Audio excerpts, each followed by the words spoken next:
প্রিয় ভুট্টা চাষি ভাই, আপনাদের বলে যেতে চাই, দেখে শুনে বুঝে ভুট্টা করবেন চাষ, যদি না খেতে চান বাস। যারা ভুট্টা চাষাবাদ করবেন কিংবা ভুট্টা বিক্রি করবেন, অথবা যারা ভুট্টা বীজ রিলেটেড বিক্রয় কাজের সঙ্গে সম্পৃক্ত, এই ভিডিওটি তাদের জন্য। এবং যারা সম্পূর্ণ ভিডিও দেখবেন তাদের জন্য রয়েছে স্পেশাল টিপস। তাই বন্ধুরা, ভিডিওটিকে না কেটে সম্পূর্ণ ভিডিও দেখার বিনীত অনুরোধ রইল। তো দর্শক বন্ধুরা, আপনারা দেখছেন কৃষি রকমারি সেবা ইউটিউব চ্যানেল এবং আমি আপনাদের পাশে আছি, সুনীল কুমার রায়। ভিডিওটিকে শুরু করার আগে যারা এখনও আমার চ্যানেলটিকে সাবস্ক্রাইব করে নাই, চাষাবাদের উন্নত প্রযুক্তিকে ব্যবহার করে কিভাবে আপনারা আয় বাড়াবেন এবং কৃষির তথ্যমূলক ভিডিও পেতে ভিডিওটিকে লাইক করে চ্যানেলটিকে সাবস্ক্রাইব করুন। তো বন্ধুরা, পূর্বের যে ভিডিও আমি দিয়েছিলাম সেখানে কিন্তু ভুট্টা লাগানোর আগে দুইটা মেসেজ আপনাদেরকে দিয়েছিলাম।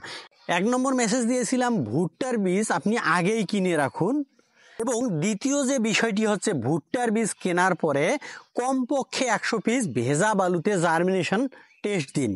তবে একটা বিষয় মাথায় রাখবেন, বীজ কেনার সময় দোকানদারকে অবশ্যই বলবেন যে ভাই, বীজ যদি কোনো কারণে জার্মিনেশন ফল্ট করে, আমি শুকনো অবস্থায় ফেরত দিতে চাই, যদি নিতে চান তাহলে কিন্তু আমি বীজ কিনবো।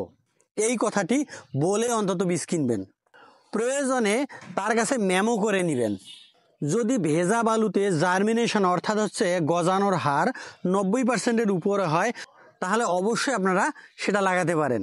কিন্তু যদি সেটা 90%-এর নিচে হয়ে যায় বা 80-রও নিচে হয়ে যায়, তাহলে ভুল করে সেটা না লাগায়ে অবশ্যই ফেরত দিবেন মেমো সহ। কারণ হচ্ছে, যদি আপনি বীজটাকে না ভিজান তাহলে দোকানদাররা ফেরত নিতে বাধ্য, যদি তাকে না ঠগান। ভালো বীজের যেখানে অঙ্কুরোদ্গম ক্ষমতা 99% অর্থাৎ 99%, মাটিতে দেওয়ার পরে সেটা 95 বা তার নিচে চলে যায়। কারণটা হচ্ছে, ভালো বীজ হওয়ার সত্ত্বেও কিন্তু অনেক সময় পচে যায়। তাই বন্ধুরা, আবারও বলছি, লাগানোর পরে জার্মিনেশন ফল্ট হলে দোকানদারের সাথে ঝামেলা না করে নিজেই জার্মিনেশন চেক করে নিন, তাহলে এই ভুলটি হওয়ার সম্ভাবনা মোটেও থাকবে না। বন্ধুরা, একটা বিষয় মাথায় রাখবেন, বৃষ্টি যে দিক থেকে পড়ে ছাতা কিন্তু সেই দিকে ধরতে হয়। এই বছরের জন্য এই মেসেজটি আপনাদের জন্য প্রযোজ্য। তো বন্ধুরা, আজ থেকে যদি আপনি সতর্ক না হন, তাহলে এই ভাইটির মতো আপনাদেরকে লস গুনতে হবে। আপনারা বরাবর একটা কাজ করে থাকেন, যে জায়গাটা ফাঁকা আছে সেই ফাঁকা জায়গায় কিন্তু পরবর্তীতে আবার বীজ দেন। তাই একটা জিনিস ভাবুন তো, আপনার যে ফাঁকা জায়গাটায় বীজ দেন, পাশের যে গাছগুলো বড় হয়ে গেছে, এই সময় আপনি দিলেন, এই গাছটা কি আসলে পরিপুষ্ট হয়? না, হয় না।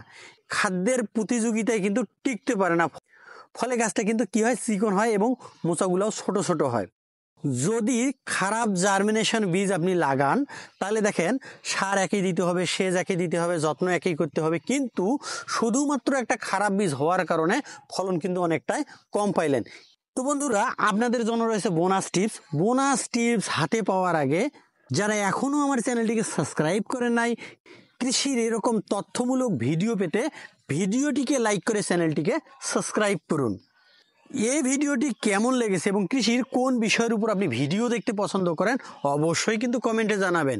তো বন্ধুরা, ভিডিওটি যদি আপনাদের ভালো লাগে, তাহলে আপনার টাইম লাইনে কিন্তু সেটা শেয়ার করে অন্য সকল চাষি ভাইদেরকে দেখার সুযোগ করে দিন। তো চাষি ভাই যাদের এই সমস্যাটা হয়ে গেছে, আসলে তারা কি করবেন? যদি আপনাদের জমিতে 80%-এর নিচে চলে আসে বা 70%-এর নিচে চলে আসে, তাহলে সেই ফাঁকা জায়গাগুলায় গ্যাপ পূরণ না করে আপনারা এই গাছগুলোকে তুলে আলাদা করে এক সাইড করে লাগিয়ে দিন।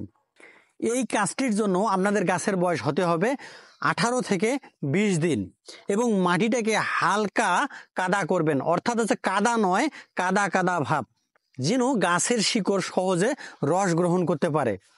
এবং চারা তোলার সময় একটা জিনিস মাথায় রাখবেন, গোড়া কিংবা শিকড় যেন আঘাতপ্রাপ্ত না হয়। যদি মাটিকে সাথে করে তুলতে পারেন, সব থেকে ভালো হয়। হয়তো আপনারা অনেকে বলে বসেন, ভাই অনেক পড়ছি, আসলে হয় না। না ভাই, আপনি ঠিক বলেছেন, কিন্তু অল্প একটু সংযোজন করতে হবে। সেটা হচ্ছে, আপনাদের পূর্বের যে গাছগুলো ছিল সেই গাছের মাঝখানে কিন্তু আপনি করছেন। ভাই, এটা কিন্তু সম্পূর্ণ আলাদা জিনিস। এটাকে সম্পূর্ণ গাছকে তুলে নতুন করে লাগাবেন, সেক্ষেত্রে এই সমস্যাটা হওয়ার সম্ভাবনা একেবারে নাই। আমি এই বিষয়টি দেখেছিলাম 2013 সালের লালমনিরহাট জেলার কালীগঞ্জ উপজেলার চামঠারহাটের পাশে। পোকা কাটার পরে তিনি সম্পূর্ণ জমির ক্ষেত আলাদা করে ঠিক এভাবে চাষাবাদ করছিলেন। ভাই সেখানে সাবেক ভুট্টা হয়েছে, আপনারাও চাইলে করতে পারেন। তো চাষি ভাই, আপনারা যদি জানতে চান, আপনাদের আগ্রহের উপর বিবেচনা করে আমি বাস্তবমুখী একটা ভিডিও নিয়ে আসতে চাই, যদি আপনাদের জানার আগ্রহ থাকে এবং আপনারা কমেন্ট করেন। তো বন্ধুরা, আজ এ পর্যন্ত, দেখা হচ্ছে নতুন আর একটা তথ্যমূলক ভিডিওতে।